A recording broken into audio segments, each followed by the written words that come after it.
How's it going, everybody? Another day in the power saw shop. I haven't been up and mobile for about 2 days, friends. I got the flu real bad. It hit me hard after work the other night, and I've been in bed for the last couple days. So if you hear my voice a little scratchy, that's what's going on. I'm feeling better now. Today's the first day. I had to do some errands and stuff. I got to go haul some water and that. So I figured I'd try and shoot you guys some videos. I'm actually feeling pretty good right now, so let's start this. Today's video, I want to put the top end on Hogans saw and show you guys what I do there. Let you guys have one last look at the porting and give you guys some assembly tips and tricks for these 266s, 268s, 272s. There's a lot of interest in this chassis lately. This is a chassis, my first Husqvarna, I believe my first Husqvarna was a 266, so this is the first chassis I was ever exposed to with Husqvarna, and the first Husqvarna I ever ran for sure was like an early 80s beat up 266. I was at my buddy's place working on a power saw with him, and the guy that owns the shop that he was working at, older guy, he needed some wood bucked up, so there was about a semi-load of wood there, and I grabbed the 266 off the shelf. That was my buddy's with a 24 on it, and we went and bucked up this fellow's firewood for him. After running that 66 for an hour or so, I was like, I like these. To find out that it was from the early 80s, I was just shocked. It was light, anti-vibe wasn't too bad, it had lots of power, and it just went from there. And then I kept my eyes peeled, and I ended up buying, which one did I buy, friends? This one. Where is it? This one. I ended up buying this 266. And the rest is history. Okay, so what I want to do today, I want to get the top end on this saw. Let's talk about all the little things I do to them before I assemble them. This stuff will really help you guys with any power saw. This could be any saw you're working on. There's certain things that I do to them before I install them, which really helps them break in, keeps them clean, and stops you from having any issues. So I'm going to bring you guys in close so you guys can see what's going on, and let's start getting this thing prepped for a top end assembly. My bottom end assembled, ready to go. I'll flip you guys around here so you guys can see a little bit better. Okay, sometimes I put the handlebar on, sometimes I don't. In this case, I have it on. I always blow out the bottom end and I put a rag in there so that it's good to go. Okay, that's something that I've always done. It keeps the crud out. If your saw sits open in a shop, you'd be surprised the junk that can get into there. Okay, now I've already cleaned and inspected everything, but check your wrist pin bearing, make sure it's clean. Now what I do, friends, so I take a little bit of 2-stroke oil and I go like this and I put it onto the wrist pin bearing and I stick it in there, okay? Now I know that that's been oiled, it won't start up dry. I'm just checking to make sure you guys can see. Oh, you guys can see it really well. It's been a rough couple days, friends, I'm not gonna lie. Anybody that knows me, yaks with me on the phone or any of that knows when I'm at home, I try to be glued to my daughter. I like holding her and just spending time with her. I haven't been able to hold my daughter in a couple days because I'm sick. She's so little, friends, that I'd feel horrible if she got a cold from me. So I've seen her through the window and stuff, but yeah, it's rough. Who'd ever thought you could love something so much, until you have a kid and then you realize it's incredible, friends. Okay, so next thing I want to do, friends, my piston, I polish and fit these pistons to the bore. Okay, I always do that. It's just something I like to make sure they have enough clearance and not be too tight. Okay, I've had this piston in and out a bazillion times. I just make sure that everything fits properly. Okay, friends, here's the piston. I've scuffed it up and polished it and, done all the things that I do to it. Making sure it fits properly. Wrist pin bearing, same thing right here. Okay, now often, this one's like perfect. I don't like them too loose. I don't like them too snug, okay? Put the wrist pin bearing in there with some oil. Now, I gotta get my circlips. Okay, when you guys put circlips in, or at least when I do, and again, friends, I just show you guys what I do. If you do it different, I'm cool with that. I've learned so much from you guys. Let me put the light on here. Okay, this is an OEM circlip. When I put them in, I spin them. See how I'm spinning this? Okay. I spin them and make sure they're in the groove, opening to the bottom, right? See how this one's not all the way in right now? Look. There. Okay. Make sure that your circlips are all the way in the groove and spin freely, okay? And that way it won't come out, or it shouldn't. Okay, now, usually what I do, I put the ring on with just a touch of oil, okay? Just a little bit, making sure it's in the ring land. I just like to make sure nothing starts dry. Okay, take your ring. Okay, and put it in there. Then what I do, I take a clean rag and I'll wipe the outside out so that we don't get any oil on the cylinder. Okay, now, we've already oiled the wrist pin. There we go. Put that into the wrist pin bearing, or the gudgeon if you're on the other side of the pond.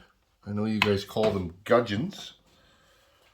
I like gudgeon. It's more fun than wrist pin. Wrist pin sounds too serious. Okay. I'm going to try and do this on film for you guys, okay? Let's try it this way. Now, I'm going to try this and, okay, put the open end in. Well, I've never successfully done this on film, friends, but today might be that day. Okay, put the open end in. There we go. Okay, now stick your finger over there. Okay, there we go, friends. It's in. The same thing. I'm going to spin it all the way around, one rotation. And if it spins all the way around and doesn't come out, then you know it's in the groove. There you go. Okay, just like that. Wrist pin or circlips will fly across the shop, and you won't find them till about a year later, friends. That's the truth. That happens to me. I found circlips a year after I lost them. It's hilarious. Okay, now on these saws, again, I fill the bore with something. I take my rag and I go like this. I had a fella email me the other week, and he said he was having trouble. The cylinder was all cut full of gray stuff and scratched everything.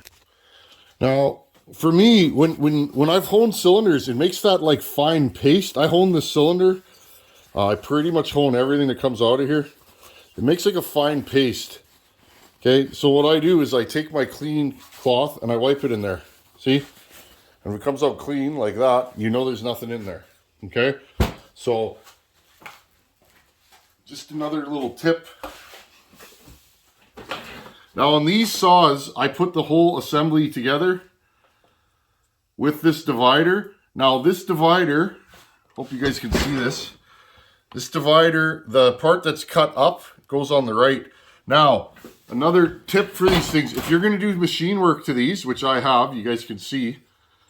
If you're going to do machine work to these saws, remember, this saw has a throttle linkage. Let's see, where's my Allen wrench? Right here. These have a throttle linkage, okay? When you drop the cylinder, it changes all the mechanics of how that throttle linkage opens and closes. So, sometimes you might have to bend or make a new throttle linkage depending on how far you've dropped your cylinder. So be aware of that. Less is more on these saws. I find they don't run as good with super high compression. They get kind of lazy at some point. They get kind of warm. Then they want to be tuned all the time. Same thing, if you drop the cylinder on these too much, you're going to end up with all kinds of issues. You can hit the flywheel with the transfer, and then guess what? Because the transfer has been hogged out, it's really hard to grind away a relief for the flywheel. Okay, just put these snug. Again, no gasket here. There's a gasket. The round oval gasket is on this side of the carb, and then there's another gasket here. Okay, if you're worried about these leaking, take a thin coating of Moto Seal and put it on the gaskets and then glue it together. I think this one's going to be okay. You guys want to have another look at the porting just so you guys can get ideas? I'll show you guys what the deal is with this. This is 98% the same as Buchan saw, the one that went to Bunyan. Okay.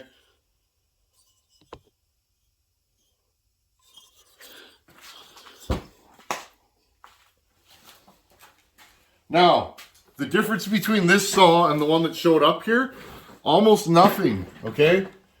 I was told that Hogan absolutely loved how this saw ran. So why change a good thing? I set this saw up with the very similar timing numbers to how Harvey did it. Harvey and I do similar porting.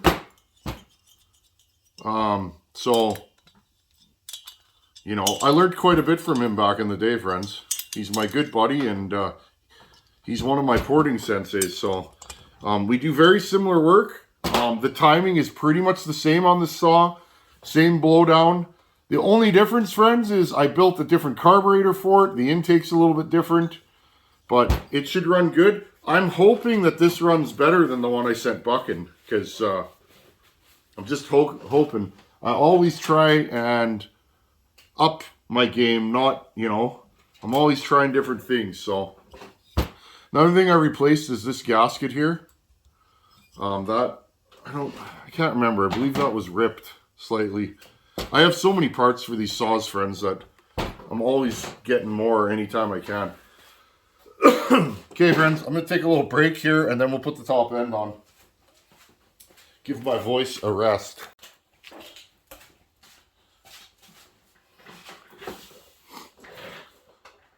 Okay, let's put the top end on this thing. Like I said, this time I'm going to do it with the handle on. If that doesn't work, I'll take the handle off, but for now. Okay, so first thing I do, and I'll probably fast forward you guys through this, but first thing I do, make sure my finger's clean. Put some Moto Seal all the way around the mating surface, keeping it out of the inside of the saw. Okay.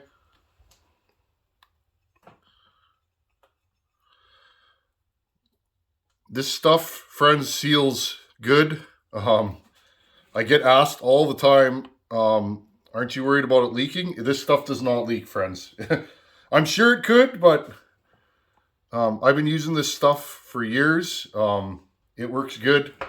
This is for assembling motorcycle cases, stuff that doesn't have gaskets, and I've had no issues with it. So just let it dry. Don't put it on too thick. That's an issue I've had in the past, and try to keep it out of the motor. Okay, and I'll put it on the cylinder lightly all the way around.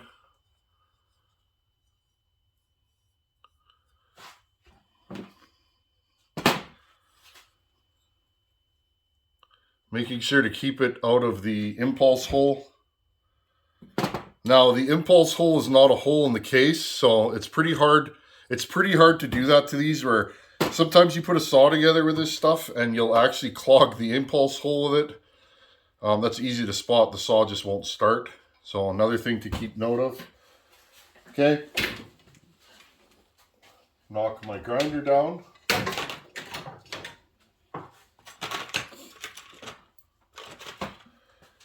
Okay, now I just take my cylinder bolts and get them ready. I usually put Moto Seal on them just a little bit. It's just something I do. Okay, so now you want to work fairly quickly. You're not in a huge rush, but you want to get this together sooner than later. Take a little bit of oil with my finger and I just rub it in the cylinder, keeping it away from the bottom so that you don't get any oil on the sealant. If you get oil on the sealant, start over again. Take it apart and I'll wipe a little bit into the piston. Okay. Now we're good to go. Take the cylinder. Now you can use a ring compressor if you so desire. I usually don't. I just use my finger like you guys saw. Now, I'll talk about when I'm done this divider, this rubber divider that's here. Okay. I did have to modify that because like I said earlier, I did machine work to the cylinder. Not to cut the combustion chamber or anything like that. I did it. I did it to adjust for my pop-up that I cut, right? Because we did a fairly... I like pop-ups in these saws. They seem to add a little something, something. Even if you guys just want to put the highway pop-up in, you will get added performance. Okay, drop these in. 1, 2, and the back one here.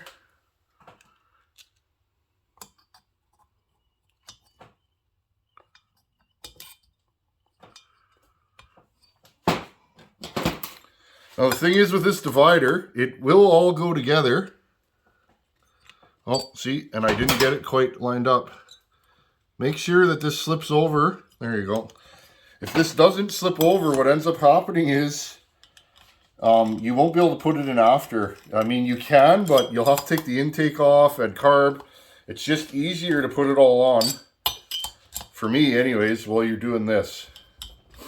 Now, I had to take a cutoff wheel and a die grinder, and I die grinded the bottom slot deeper, about, I don't know, 1/8 of an inch. Just kissed it. And what that does is that gives this slot in there enough room. Otherwise, you're going to be forcing it down, and sometimes you'll get a leak because the cylinder won't seat all the way. Okay. I make these tight, probably too tight, but I've never had a problem with them. I will go back after this saw is run and snug these down again.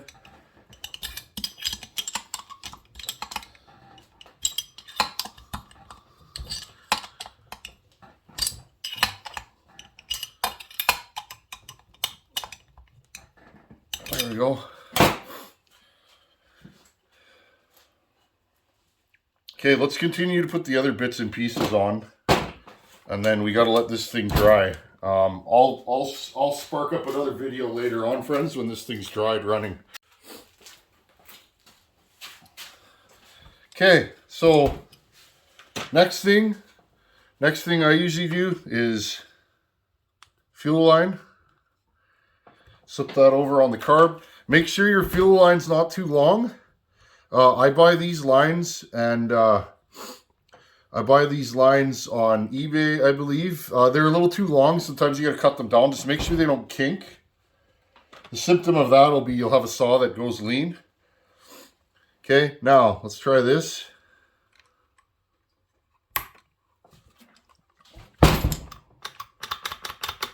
Beautiful.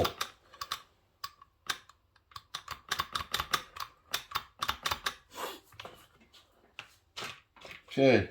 Now there's a little screw that holds, where is it, right here, holds the air horn down. I love working on these saws, friends. They're just so easy to put together. If you want a saw that's going to just be a delight to work on, this is the saw for you. These are so simple. Like, whoever designed these, designed them to be worked on. The beauty of these, though, is they last forever. Like, they don't... Once you go through them and build them the way I do, any one that I've built here, for me, has never come back. Like, I've never had to tear it down again. That one I did for Bucking had issues, but that was a cylinder and ring issue. Okay, same thing. Grab your choke. Click. Done. There's your choke. Make sure your throttle's free. Spark plug. I'm just going to blow it off. spark plug in there. I already put the decomp in.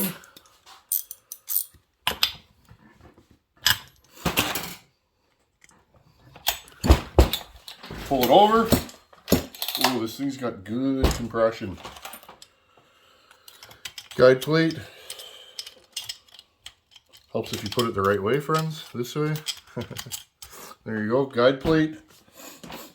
Blow out the air filter.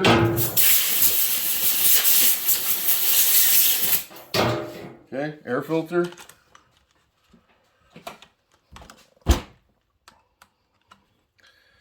Now, there's going to be one more video.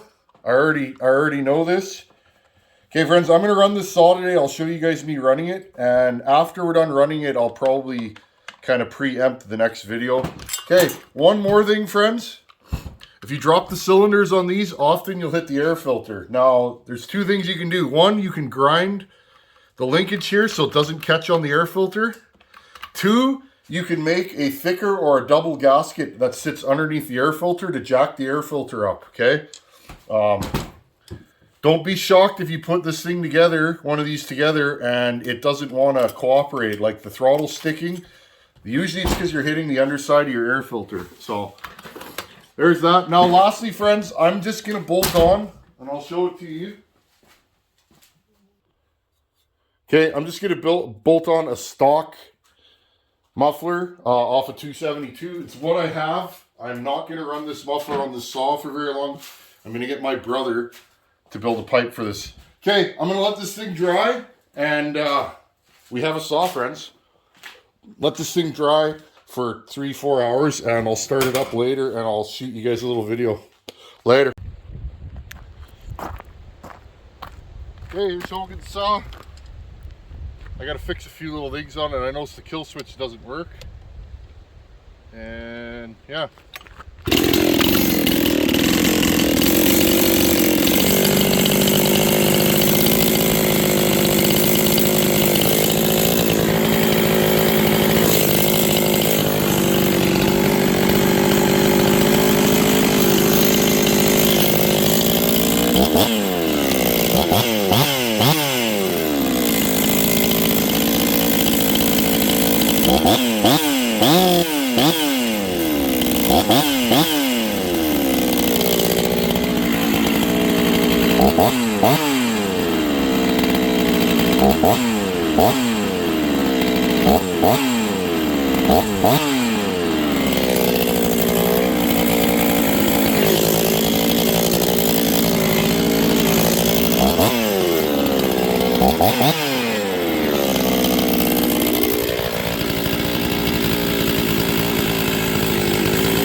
Still playing with the carb tune.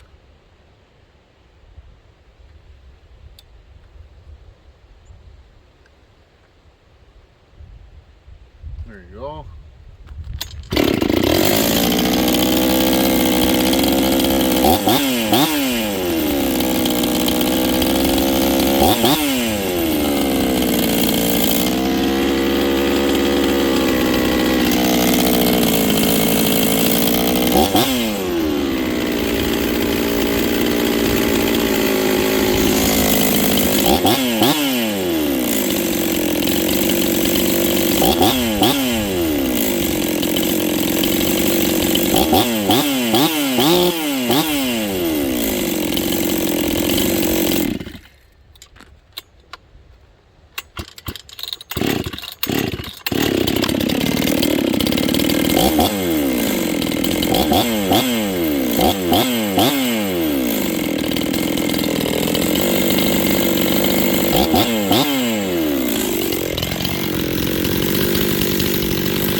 Okay, friends, well, that was the first start. I fired it once before I went outside.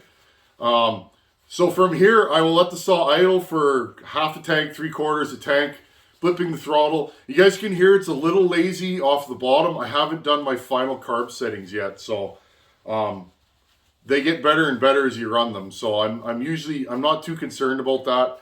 I just want them to run and idle. If they start within 5, 6, 7 pulls cold, right there, that's a sign a 266 has no air leaks.